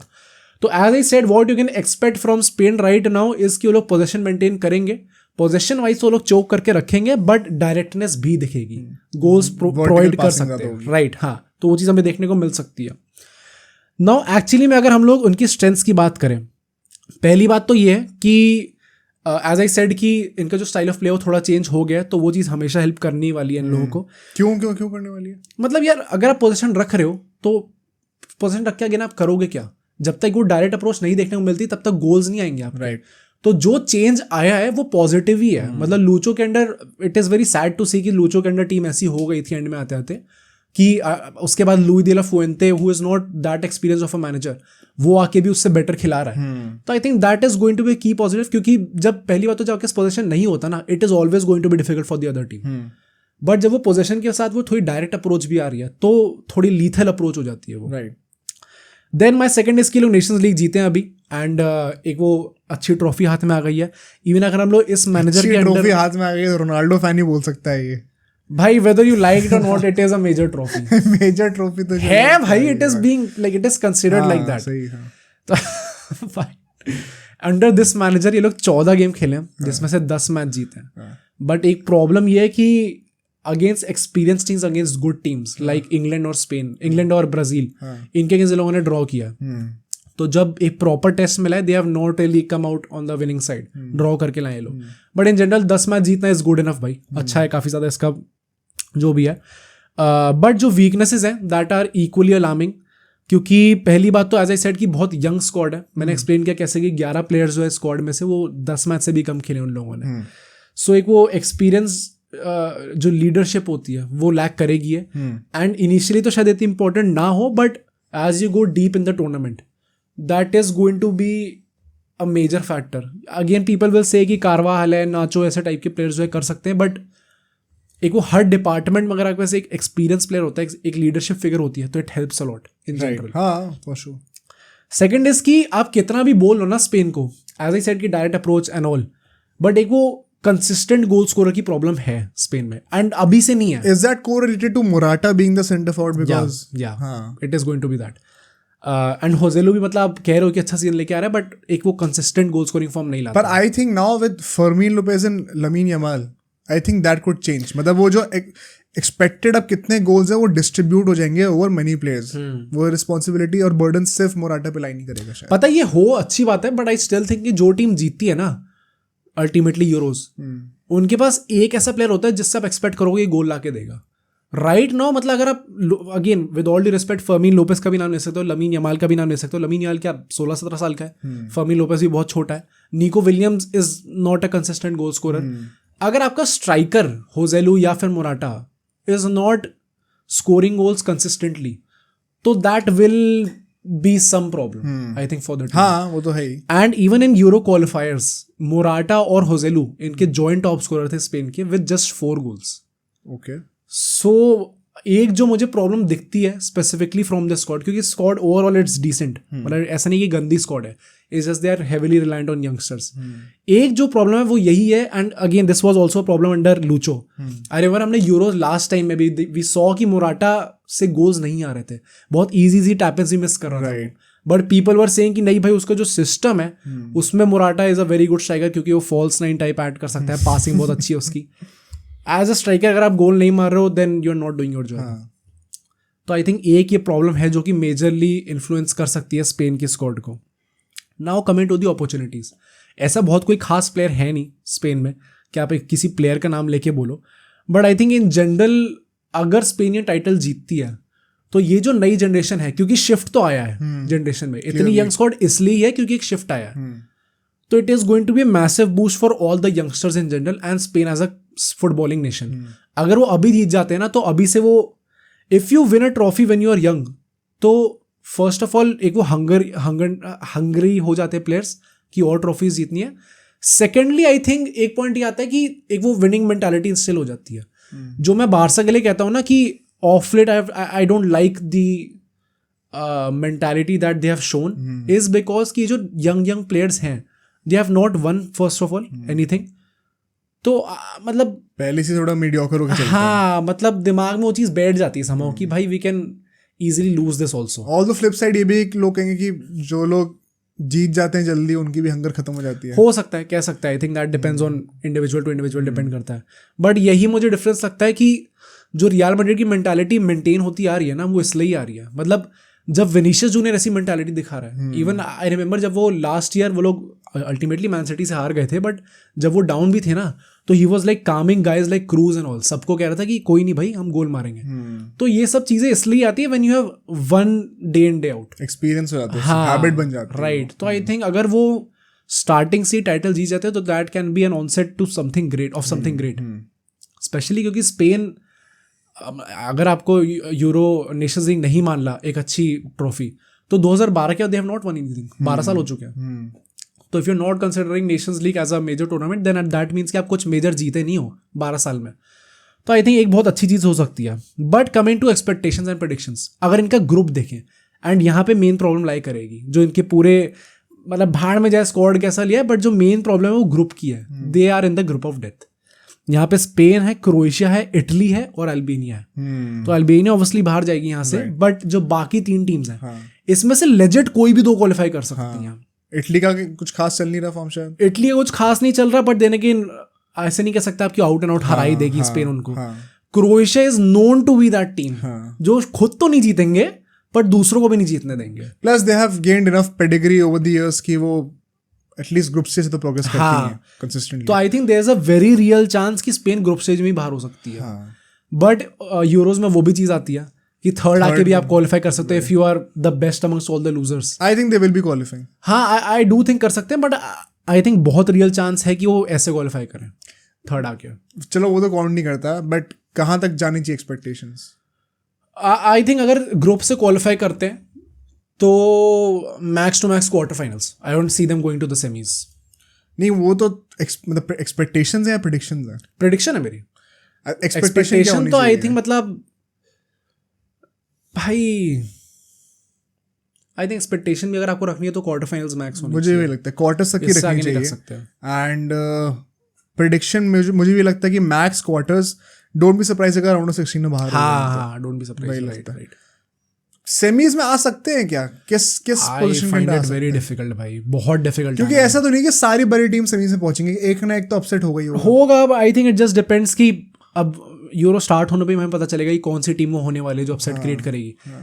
क्योंकि जैसे वर्ल्ड कप में जो हुआ था, मोरक्को आ गई थी। क्योंकि जितना टैलेंट है इनके पास, you can not rule out a semifinal. हाँ, लाइकली नहीं है लेकिन रूल आउट नहीं कर सकते। हाँ, राइट। मतलब वो पोटेंशियल है इनके अंदर। सो हाँ, मतलब मुझे भी लगता है कि शायद क्वार्टर्स के ना जा पाए, but given the talent that they have, अगर उनके यंगस्टर्स चल गए, बारसा वाले जितने भी हैं वही चल जाए, फर्मीन लोपेज, पेड्री, लमीन यमाल, यही सभी चल जाए तो आधा काम हो जाएगा इनका। So they can reach the semifinals, but finals या फिर जीतना तो आउट ऑफ क्वेश्चन है। आई थिंक मैक्स क्वार्टर्स भी रख रहा हूँ मैं तो। But now coming to my favourite topic, and जिसके लिए मतलब भाई मैं सालों से वेट कर रहा हूँ। जब से ये पॉडकास्ट स्टार्ट करा ना, जब से ये चैनल स्टार्ट करा, तब से तो मैं वेट कर ही रहा हूँ कि भाई कब ये चीज़ डिस्कस करने को हमें मिलेगी। And finally that day has arrived. क्योंकि obviously everybody knows Mbappe Real Madrid आ चुका है। राइट। एंड हमने भी ये बहुत पहले से बोला था कि हम लोग इस पे वीडियो बनाएंगे कि एम्बापे कैसे फिट इन करने वाला है। पिछले साल से तो बात कर रही है। हाँ, सो टाइम हैज भाई finally come and let's discuss कि क्या क्या, पहली बात तो ऑन फील्ड कैसे सेटल इन करने वाला है रियल मैड्रिड में, देन ऑफ फील्ड क्या क्या एग्जैक्टली प्रॉब्लम्स पोज कर सकता है वो रियल मैड्रिड को। But starting with on field, यहाँ पे हम लोग बेसिकली एंसेलोटी के अंदर पहली बात तो कुछ एकदम कोई बिजार फॉर्मेशन सोचना मत। आई डोंट थिंक ऐसी कुछ होने वाला है, क्योंकि एंसेलोटी इज थोड़ा प्रैग्मेटिक मैनेजर है वो। ठीक है। आई थिंक 2 बेसिकली फॉर्मेशंस हो सकती हैं यहाँ पे। One is going to be जो कि वो अभी खिला रहे 4-1-2-1-2, 4-4-2 डायमंड कह सकते हैं उसे, या फिर दूसरी is going to be a plain 4-3-3। अच्छा, फ्लैट 4-4-2 नहीं हो सकती? I don't think so flat 4-4-2 होने वाला है, and I will tell you the reason. They have played a flat 4-4-2 at times this season. हाँ, करा है, बट आई थिंक वो चीज लाइक वो from the get go they won't play that formation. And इसके मुझे लगता है सबसे फीजिबल वही है 4-4-2 फ्लैट वाली। करते हैं डिस्कस, अभी बनाते हैं। राइट। मतलब मैं पहले अपनी जो अभी फॉर्मेशन है उसमें फिट इन करने की ट्राई करूंगा। पहले तो दिस मीन्स कि Vinicius and Mbappe they will play up top as the strikers. Mbappe on the right, obviously Vinicius won't play on the right. Now Jude Bellingham उनके पीछे खेलेगा एज द कैम, पीछे Camavinga and Valverde, Tchouameni as a defensive midfielder. Modric को मैं नहीं कहना क्योंकि he won't be starting most games. पीछे जो है मेंडी स्टार्ट करेगा मोस्ट प्रोबब्ली लेफ्ट बैक पे, unless and until Davis comes. Okay. And Militão और रूडिगर की हमें पेयरिंग देखने को मिलेगी, एंड राइट में कारवाल होगा, एंड पीछे अपना कोर्तवा। तो रॉड्रिगो बाहर है इस फॉर्मेशन में? रॉड्रिगो बाहर है, ये हम लोग उसमें डिस्कस करेंगे ऑफ फील्ड। ये मतलब थोड़ा I think they 3 have to play. 3 तीनों को खेलना पड़ेगा। खेलने भाई, रॉड्रिगो किस मुंह से बेंच करोगे? इस बार भी तो बेंच हुआ है कई बार, इस सीजन में भी रेयरली हुआ है, और बड़े मैचेस सारे खेले हैं। नहीं, आई थिंक इसलिए हुआ है इस बार रेयरली क्योंकि they did not have any option. जब बेंजेमा था, he has been good this season. मतलब आई वुड से कि as a starter he is good but he is exactly not at that level and I discuss this later on कि अगर 4-3-3 खिलाएंगे जिसमें Rodrigo start करेगा ही करेगा, he will have to step up his game. ऐसे नहीं कि आपने एक महीना तो ऐसे चला गया जिसमें भाई आपने पूरा फाड़ दिया सबको और फिर अगले उसके महीने के बाद थोड़ा सा डाउन हो गए. क्योंकि जो बाकी 2 प्लेयर्स है वो consistently throughout the season deliver करने वाले हैं. तो if you want to play alongside them you will have to step up your game. Although the other argument could be कि 1-2 बंदे 3 में से परफॉर्म कर रहे हैं तो third person can act as a supporter also. कितनी बार ये होता है कि तीनों बंदे परफॉर्म कर रहे हैं. नहीं करो, सपोर्टर करो, पर वही है ना, सपोर्ट भी कंसिस्टेंट बेसिस पे करो. मेरा पॉइंट ये नहीं है कि आप गोल्स असिस्ट प्रोवाइड करके दो. आई जस्ट होप कि आपको जो भी रोल दिया गया you're performing that consistently. तो इस फॉर्मेशन के फायदे नुकसान क्या है? या राइट. तो पहली बात तो मैं ये बता दूं कि ये जो फॉर्मेशन है ये इसलिए फीजिबल, ये इसलिए मोर लाइकली हो गई है इस टाइम पे, या फिर इसलिए हम कह सकते हैं कि 4-3-3 जो है वो ज़्यादा लाइकली होती है इस टाइम पे, क्योंकि अगर क्रूज होता तो ये फॉर्मेशन पक्का ही होती, डायमंड वाली 100% होती. क्यों होती? क्योंकि एम्बापे ट्रैक बैक करेगा नहीं, विनीशियस थोड़ा कम ट्रैक बैक करता है. अगर क्रूज भी वो पावर या वो वर्क रेट नहीं ला पा रहा मिडफील्ड में, they'll need 3 more midfielders to cover up the work rate, जो कि अपने चुआमेनी, वाल्वर्दे और जूड बेलिंगम हो जाते हैं. बट सिंस अब ओल्डीज वाला रोल नहीं है किसी का भी, अब मॉड्रिच भी अब नहीं खेलेगा मोस्ट गेम्स और क्रूज ऑलरेडी जा चुका है. सो अब भी आप ये फॉर्मेशन खिलाने को तो खिला सकते हो, बट 4-3-3 खिलाने के चांसेस और ज्यादा हैं अब, क्योंकि वो 3 midfielders will make up for everything. ठीक है. सेकेंड इज कि ये जो फॉर्मेशन है ये मोर लाइकली इसलिए भी है क्योंकि एंसेलोटी का अपेरेंटली ऐसे सोर्सेज ने बोला, ये ऐसी रिपोर्ट्स आई है कि he does not want to change Jude Bellingham's role. वो चाहता है कि कंसिस्टेंटली वो भी स्कोर करता है. अच्छा. एंड इफ अगर वो चीज़ है एक्चुअली में, देन दैट मीन्स कि जूड बेलिंगम का रोल चेंज नहीं होगा, विच मीन्स कि वो 4-4-2 डायमंड में ही खेलने वाले हैं. तो आई थिंक एक ही बहुत बड़ा की फैक्टर हो सकता है. Then again this is not confirmed, सिर्फ सोर्सेस ने बोला है, तो उसके बेसिस पर आई एम टेलिंग यू कि ये भी एक पोटेंशियल रीजन हो सकता है. प्लस आई थिंक एक इसका फायदा ये होगा कि अगर Jude Bellingham as a proper false nine sort of role खेलता है, एम्बापे को हमने सीजन अगर देखा है तो हाँ, he has played as a striker, wings पे चला जाता है and he is not exactly himself striker वाली पोजीशन पे. नहीं, बट यहाँ पे he is a second striker. नहीं, विनीशियस नॉट अ स्ट्राइकर, दोनों ही सेकंड स्ट्राइकर. एक ना एक बंदे को तो प्राइमरी रोल लेना ही पड़ेगा. वही तो मैं कह रहा हूँ. तो वो एम्बापे ही हो सकता है, Vinicius can't be a striker. तो आई थिंक अगर जूड बेलिंगम होता है as a potential false nine, वो दोनों को हेल्प करेगा, क्योंकि they will probably have a target man जिससे वो लाइकली ऑफ कर सकते हैं. उसके लिए फिर एम्बापे को राइट पे शिफ्ट करना पड़ेगा. वो भी उस पर भी मैं आऊंगा कि वो प्रॉब्लम होने वाली है, वो उसका कोई सोल्यूशन ही नहीं है. हाँ, मतलब वो चीज होगी. Mbappe in a sense will never get the ideal role that he wants, right, at Real Madrid, unless it is a flat 4-4-2, जो कि मैं कह रहा था. राइट. इसीलिए मैं कहता नहीं, फ्लैट 4-4-2 में मतलब फिर वो लेफ्ट विंग पे खेले ना, लेफ्ट वाले एज अ लेफ्ट स्ट्राइकर खेले. नहीं, फ्लैट 4-4-2 में लेफ्ट मिड और राइट मिड ऑलरेडी होंगे. हाँ. 2 सूडो विंगर्स आपके पास ऑलरेडी होंगे. राइट. तो he can basically play as a second striker just behind Vinicius if he wants to. नहीं तो इट्स लाइक अ 4-4-1-1 भी हो सकती है. Then you are expecting Vinicius to play as a striker. No, वो दोनों अल्टरनेट करते रहेंगे ना, वो उसमें कोई प्रॉब्लम नहीं है. तो पोजीशंस तो फ्लूइड ही होंगी. You are saying 4-4-1-1 sort of कि जस्ट मतलब हाँ, वो सेकंड स्ट्राइकर थोड़ा ड्रॉप इन कर सकता है ना. He can play of the main striker. Right. अभी उसको करेंगे, पहले तो अपने फॉर्मेशन. या एंड ये जो डेम्बेले कह रहा हूँ, ये जो एम्बापे वाली प्रॉब्लम मैंने बताई कि राइट विंग पे प्रॉब्लम होगी, this is actually backed by statistics. इस सीजन हम लोग लीग 1 की बात करें, इस सीजन नहीं, सॉरी, पिछले 5 लीग 1 सीजन में अगर हम लोग देखें कि बॉक्स के अंदर एम्बापे गोल्स के लेफ्ट हैंड साइड से ज्यादा आ रहे हैं या राइट हैंड साइड से ज्यादा आ रहे हैं बॉक्स के अंदर, एंड विच पोटेंशियली मीन्स कि लेफ्ट विंग पे खेल रहा है, राइट विंग पे खेल रहा है. लेफ्ट हैंड साइड वाली बॉक्स से उसके 67 गोल्स आ रहे हैं और राइट में सिर्फ 39 गोल्स आ रहे हैं. तो there is a drastic drop in 39 या 39%. 39 गोल्स पिछले 5 लीग 1 सीजन. ठीक है. 67 गोल्स इधर आ रहे हैं और लेफ्ट में आ रहे हैं और राइट में 39 गोल्स आ रहे हैं. So you can see there's a drastic drop. तो this clearly indicates कि right में खेलने में उसे problem तो आएगी. But I think this is something that he'll have to adapt and change. क्योंकि if you're coming as the best player in the world, firstly you're expected to do so. मतलब you'll have to change भाई. आप वही simple अपना role खेल के नहीं जा सकते. Even Ronaldo had to change भाई. अगर रोनाल्डो कर रहा है तो इसमें क्या प्रॉब्लम है करने में. तो I think these are some of the expectations जो कि फैंस को रखनी चाहिए एक्चुअली एम्बापे से.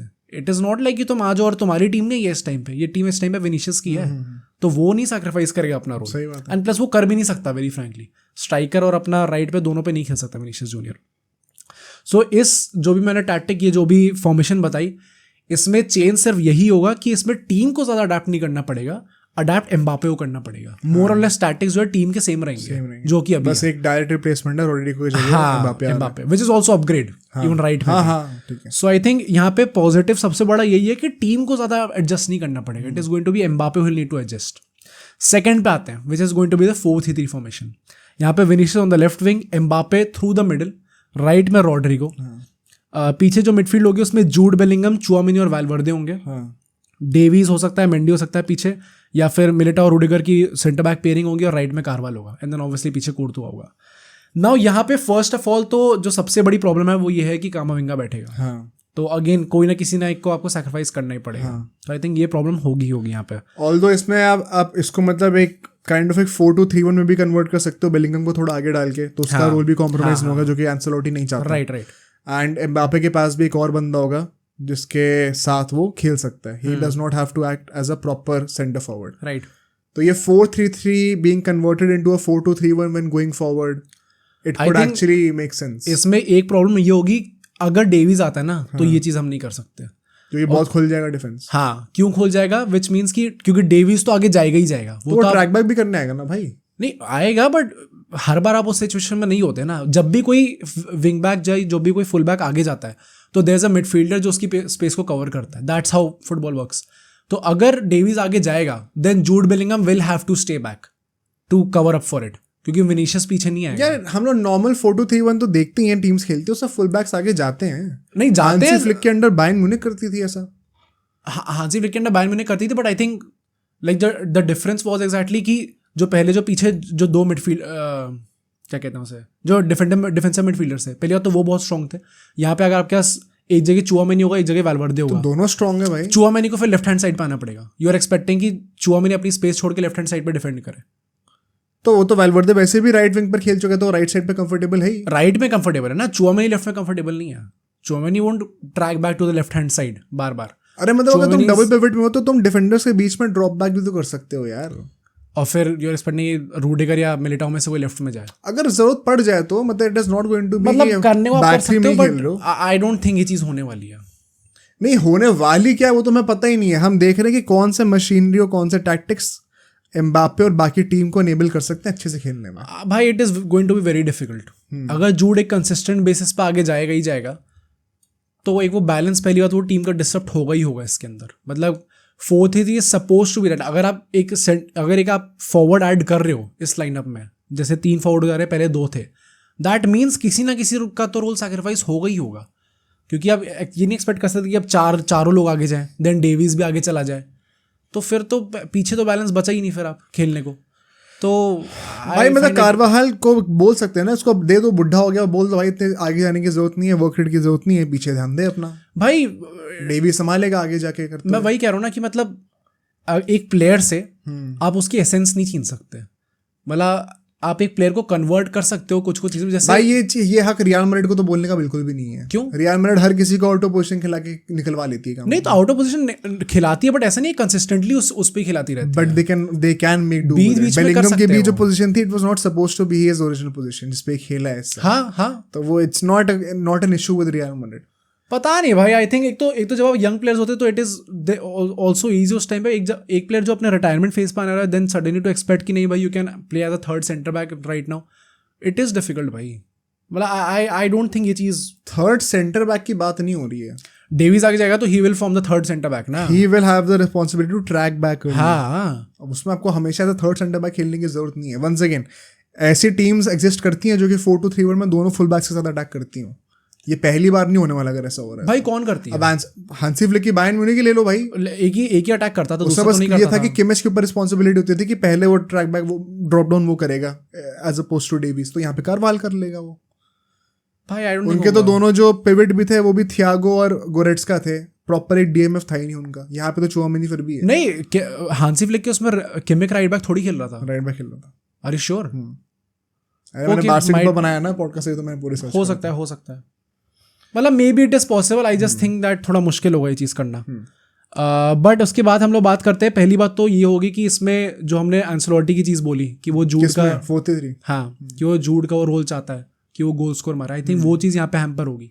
अगर वो थोड़ा पीछे गया then he will not be consistently available आगे गोल्स मारने के लिए, व्हिच आल्सो मींस एम्बापे का वो नहीं है, आइडियल सिचुएशन नहीं है फिर से। हाँ he does not want to be the centre forward. Right. इसमें तो उसको out and out centre forward खेलना पड़ेगा। पर इसमें एक पॉजिटिव भी ये है कि रियल मैड्रिड का इफ यू सी पिछले कुछ सालों में they are attacking only through the left, right hand से बहुत कम कंट्रीब्यूशन आता है। तो so maybe this can be an opportunity कि वो बोथ विंग एक्सप्लॉइट कर सकते हैं।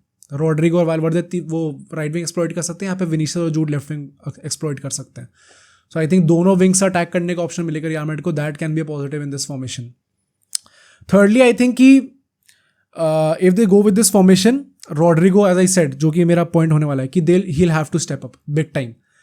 अगर वो वैसा ही खेलता रहेगा जैसा अभी खेलता आ रहा है, बीच में फॉर्म में बीच में नहीं, आई थिंक वो प्रॉब्लम क्रिएट होने वाली है उसकी वजह से। एंड देन आई थिंक एक चीज़ इसमें अच्छी ये हो सकती है कि क्योंकि even Anrich is coming, let's not forget that, तो उसको भी आपको मिनट्स तो देने ही पड़ेंगे क्योंकि वही नहीं आ रहा है वो बंदा। तो आई थिंक यहाँ पे जब एंड्रिक को मिनट्स देने होंगे then sometimes Mbappe can shift to the left hand side and then उसकी वजह से विनीशियस बेंच होगा।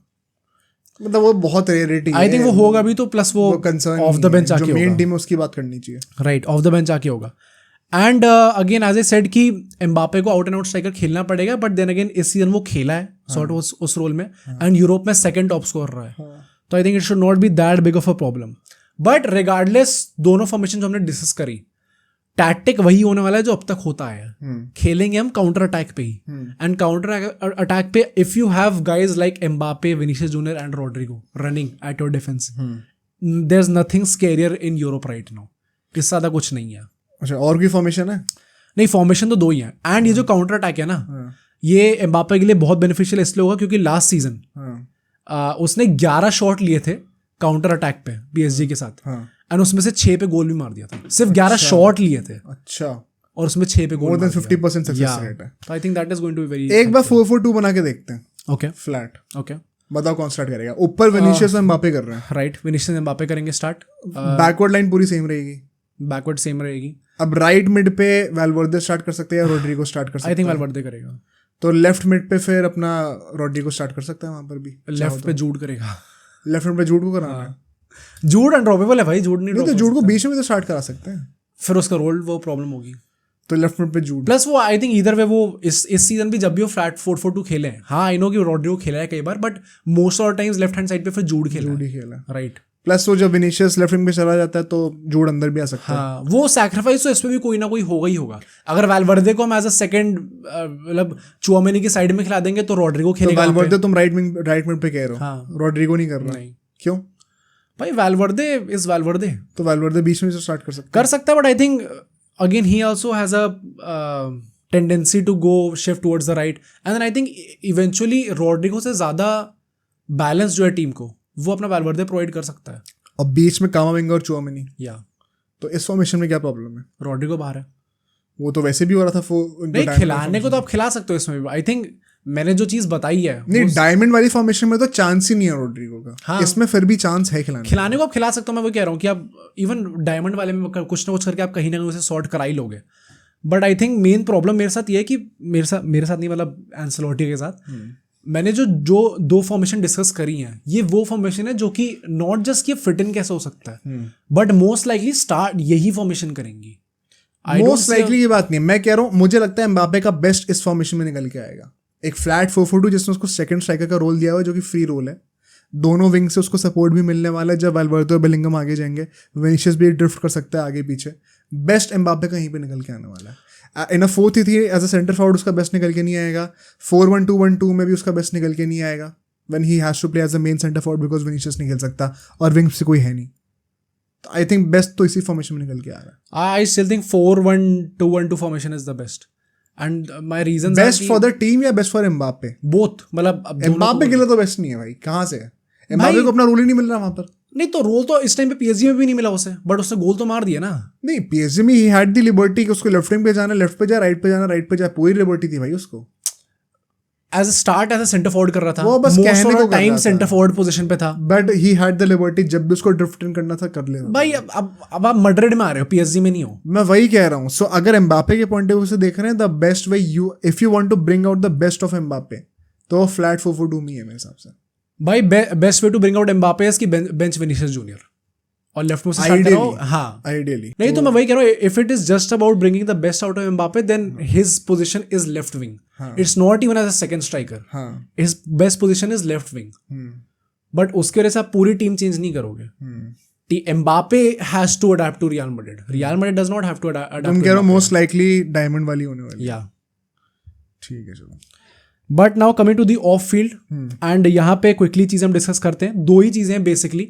फर्स्ट इसकी ईगो जो प्रॉब्लम आएगी, जो सबका क्वेश्चन होगा ही होगा। Personally I think ego should not be a problem now. जो पावर डायनामिक्स है वो बहुत ज्यादा चेंज होगा इस टाइम पे। बट आदमी का नेचर तो चेंज नहीं होगा ना भाई। जिस टाइप के इंटरव्यूज वो दे रहा है इस टाइम पे, आई थिंक थोड़ा टोन डाउन हो गया है। He is humble right now, and basically choice नहीं, उसको करना ही पड़ेगा, या वरना कोई बड़ी बात नहीं, बेंच पे बैठा देंगे। मतलब जो भी लोग, इवन कुछ लोग रोनाल्डो एग्जांपल दे रहे थे, इससे पैरेलल ड्रॉ कर रहे थे।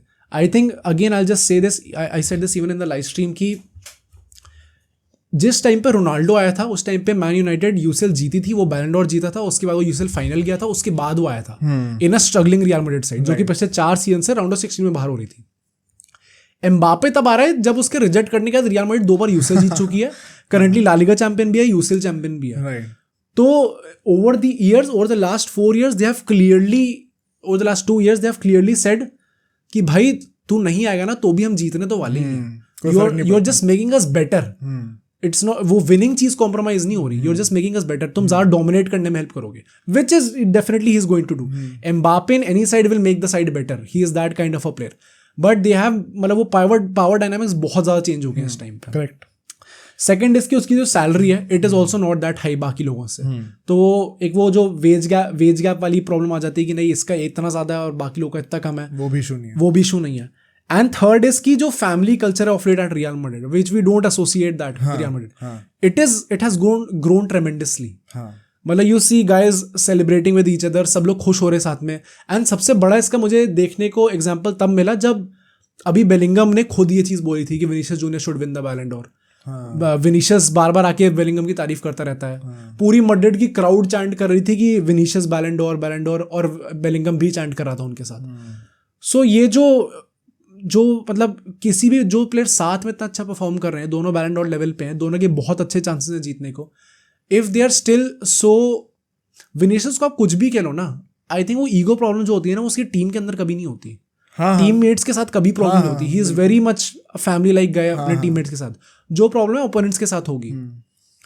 तो आई थिंक ये फैमिली कल्चर जो ग्रो हुआ है ऑफ लेट, वो I don't think it easily disrupted हो सकता है। Plus all of them have been looking forward to having Mbappe in the team बहुत टाइम से। वो कमेंट्स भी करते थे कभी-कभी, सब करते थे, टर्टल वगैरह कमेंट करते थे। तो मतलब शायद पॉसिबली सब साथ में लेकर ही चलेंगे उसको टीम का। पर ये तो हमने डिस्कस करा कि ईगो प्रॉब्लम नहीं होगी। एक जो प्रॉब्लम होगी वो ये है कि at some point of time कोई ना कोई जाएगा। रोड्रिगो ही जाएगा और हाँ, I also think so Rodrigo जाएगा। तो इतने सारे प्लेयर्स यहाँ पे, एंड रोड्रिगो तो चलो मैं मेन टीम की बात कर रहा हूँ, बट इन जनरल जितने प्लेयर्स हैं इस टाइम पे, Arda Guler, Endrick Joselu, Brahim Diaz, क्योंकि Brahim Diaz has produced a very good season for Real Madrid. Nobody expected कि इतना अच्छा खेलेगा। अभी हमने जो सेटअप्स डिस्कस करे इतने सारे, उसमें आर्दा गुलर और ब्राहिम डियाज की बात है ही नहीं, कोई है ही नहीं। अभी हम लोग एंड्रिक की बात करें, दैट मींस होजेलू के चांस गए फिर, क्योंकि फिर उसको तो चांस मिलेगा नहीं। He has been so good for us right now. So कोई ना कोई somebody is bound to leave। अगर फर्स्ट टीम से बात करनी है तो it is most probably going to be Rodrigo, क्योंकि he will not get enough playing time. Arda Guler का क्या होगा? वही मैं कह रहा हूँ ना, क्योंकि एंड्रिक कितनी एक्सपेक्टेशंस के साथ आया, आर्दा गुलर कितनी एक्सपेक्टेशंस के साथ आया, वो एक्चुअली स्टार्ट करने की जगह है ही नहीं यार स्क्वाड के अंदर।